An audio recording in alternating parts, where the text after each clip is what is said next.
Hey, Ike here. We're on draw process number 8, and we're going to be working on page 8 of First Sun and Sword. Okay, so in this video, I'd like to discuss about my process more on the page there than I typically do. And so here I am trying to get this sequence of the boy jumping onto the beetle. I'm trying to get a real dynamic jumping pose to capture a certain feeling I have of what it should be like.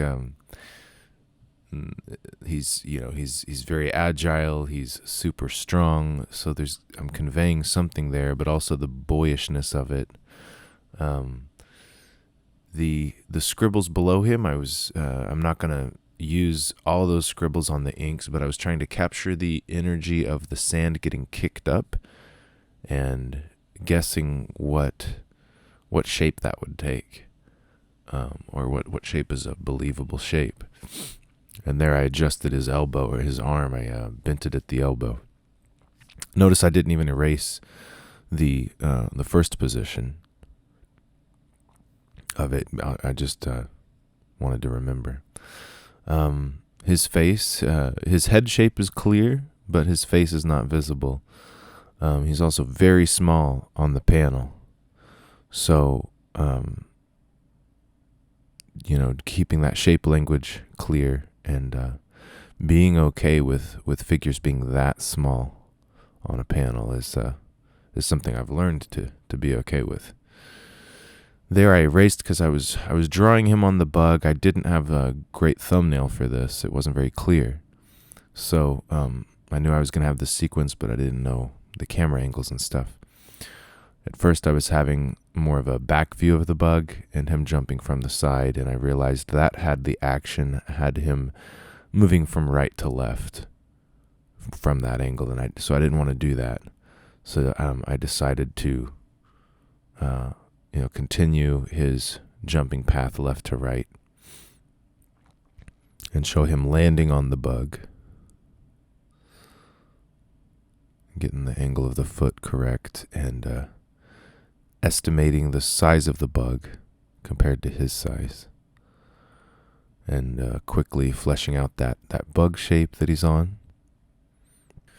Now I pause here for a bit because I'm pulling up my phone to look at older drawings I'd made of the bug, because I think I was just feeling a little stuck on what was the shapes of this bug. That's one of the downsides of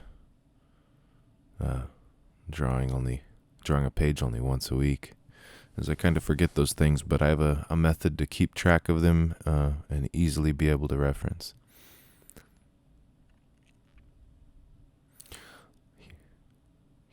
Here I'm playing with how much background to add, and I erase it. I decide no, it's going to look more dynamic and clear if his hill that he's on appears to be, or if the highest point, or that the camera's kind of looking up at him where there's no horizon behind him.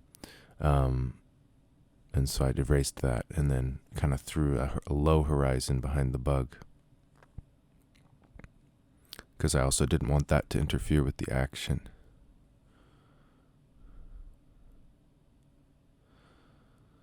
Okay, this part, a little challenging, kind of referencing my shapes for this bug and its body segments, and drawing it from this dynamic angle and still being able to show the eyeball and show that horn that has a curved angle. So it's kind of tricky to capture that in perspective, freehand like I did. So I was just aiming for believable. When it came time to ink, I even struggled with that a bit. Here scribbling out the boy, trying to get his size, correct again. So that's why I redid that. Okay, and now I have this image in mind from the thumbnail of almost the bug looking up at him, or just him falling from the sky onto the bug. I am not one to use energy lines, like or whatever you want to call them. These motion lines that are common in manga, and a lot of art, really. But I'm not fond of using that. So this was the first time, I think, ever that I've used that without it being built into a graphic element. So if there is trees in the background or whatever, then I can throw in some of those lines, like by abstracting the background along with it. But this is a situation where there is nothing there. Like, there's nothing to draw. It's just a blank sky. So the way that I did it is just what feels right to me. I'm going for pencils that are rough, that just kind of get the lines in place. I don't have them all going back to the same vantage point.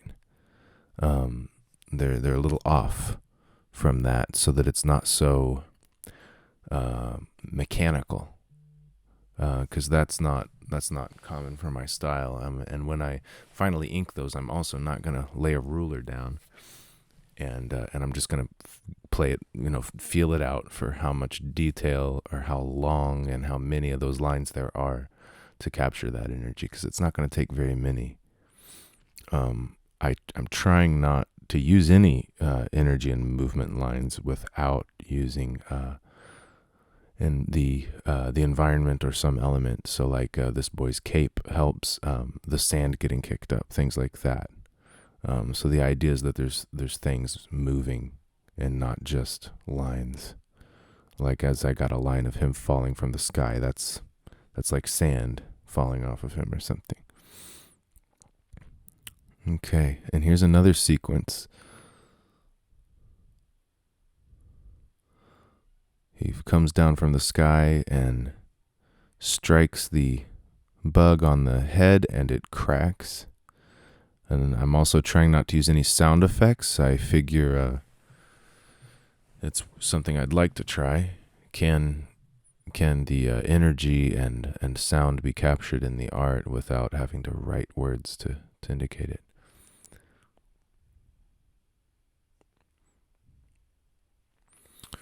And so he punched with his right, and now he punches with his left. And I probably have my phone up in the other hand, like reminding myself of his features. I'm still newer at drawing him, so not super comfortable with his exact, size and his face. So when I do these sequences, 1, 2, 3, 4 in this case, of camera just kind of shuddering on his action as he does move after move, punch after punch. I don't like the background to be static. I don't like you could say the camera. I don't like the camera to be static from image to image. I don't know why it bothers me. I mean, maybe because it can be copied and pasted from panel to panel. To me, it pulls me out of it a bit. It pulls me out of the comic.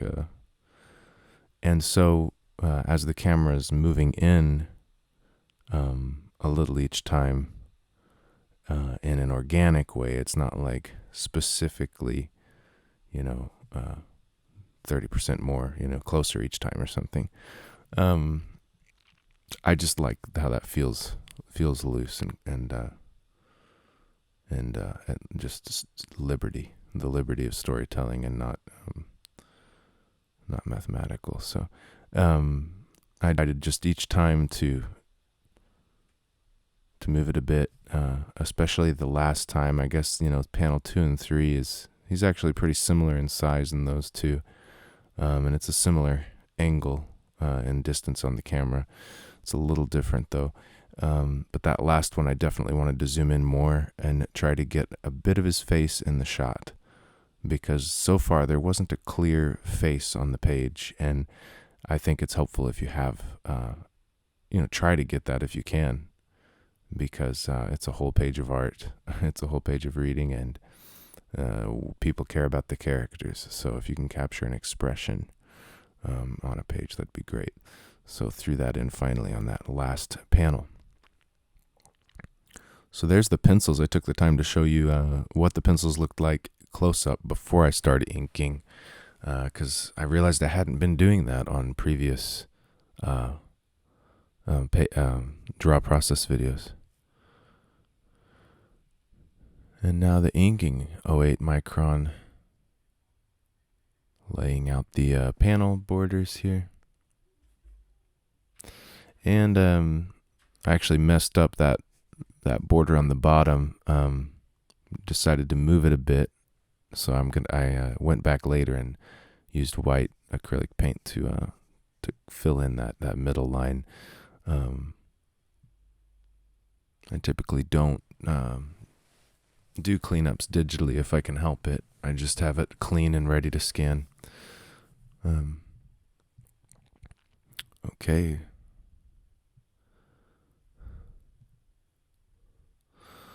So inking here, just that balance as I work, that flow I try to get in, and that balance I try to find of how much personality do I put in these lines? Like, do I go with strict parallel lines for the leg, like, just basic rectangle shapes for the body parts here? Triangles, like, do I keep it rigid in that way, or do I give it a little personality? And for me, I like it to have a good balance. I like it to have some personality, but not too much.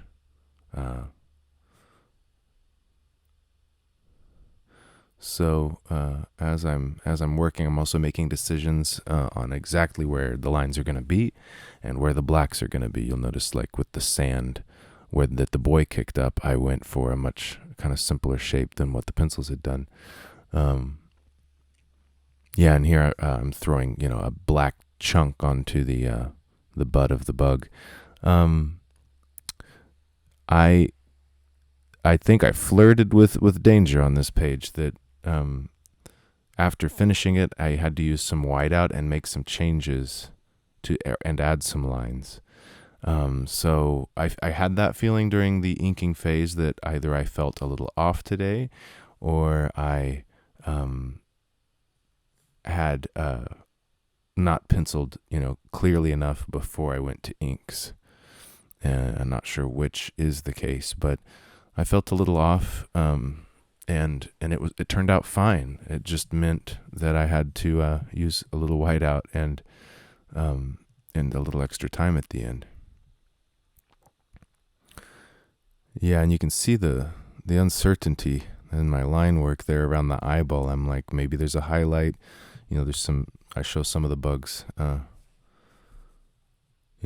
exoskeleton or whatever under the eye, but then I'm continuing to change where that line is, and that's all right. Yeah, you'll see here I'm simplifying these lines. There's quite a few. They're in groups of 3 to 5 or so, varying lengths, pointing in slightly different directions. Make it feel more organic, more natural.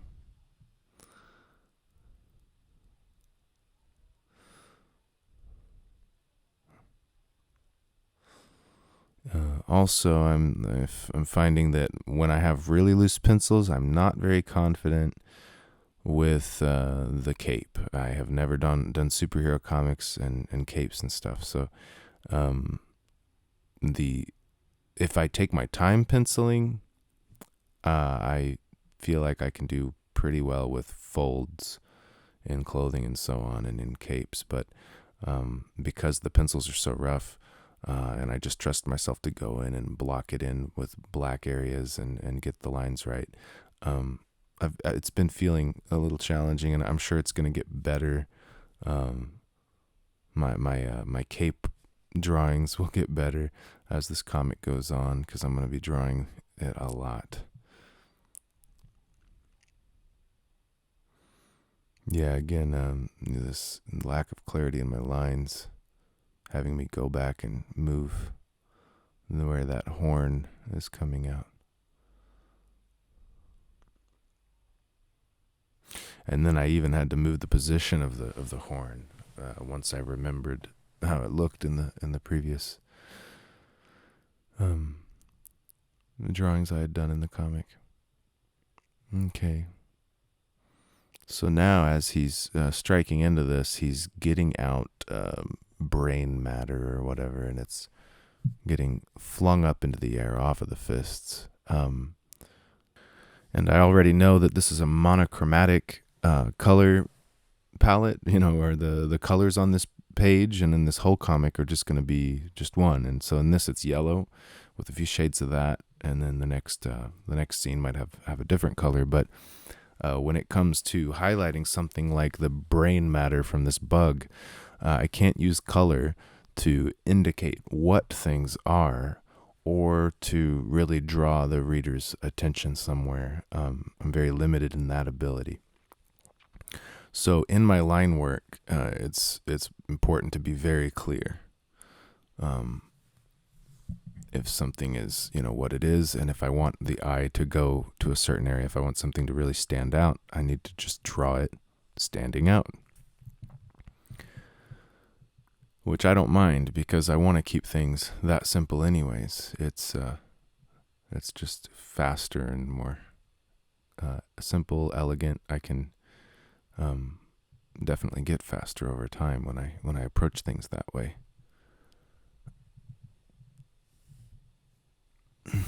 So, yeah, again, like here I am layering pencils on and doing a little erasing, but avoiding erasing as much as possible to just layer the pencils and erase them later after the inking.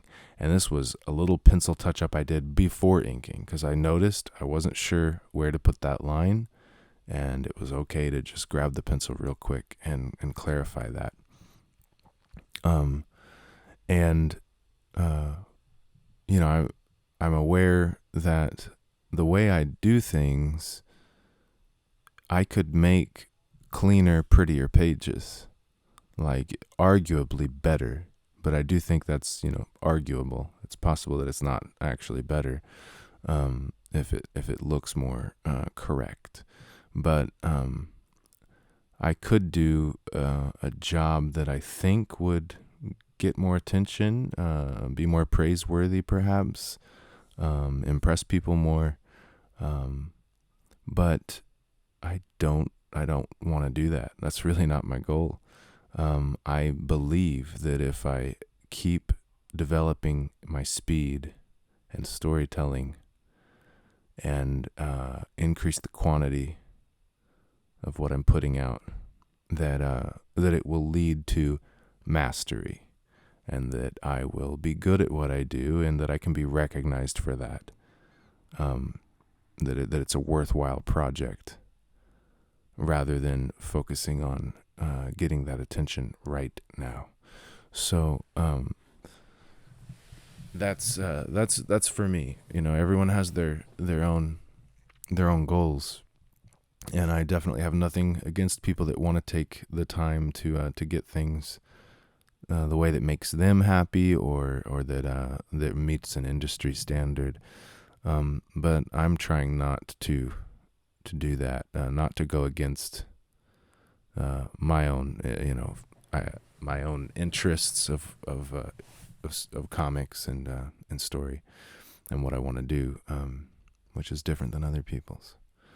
Here I am again, just unclear of what shape this cape is falling away from him, and it shows when I struggle on the inking there. I decided to throw in some texture, like some to make it look like there's clumps of brain matter getting on his hair and on his arm, because the idea is that it is getting very messy. But that was an afterthought, and it's something I try to be careful with too, because I don't want too much detail that detracts from the simplicity of the panel, the easily readable panel.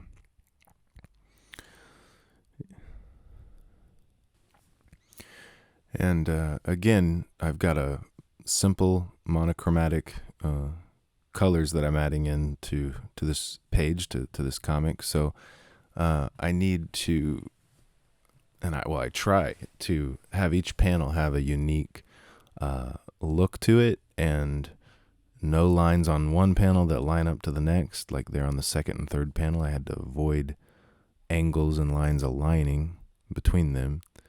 I try to put a lot of blacks near a panel's edge, especially the bottom edge, to kind of serve as a page break. And wrapping up the page here, I'm going back with the whiteout and the black inks to clean up lines and get things a little better. I do give it some time to dry, but I paused the camera for that part before I go in with an eraser. Again, here's another touch-up stage. So here's the finished page. The boy leaping off the bug, coming down from the sky, and tearing up the head of the bug. Thank you for watching. Remember, you can read this comic at the webcomic site for First Sun and Sword. The link's in the description.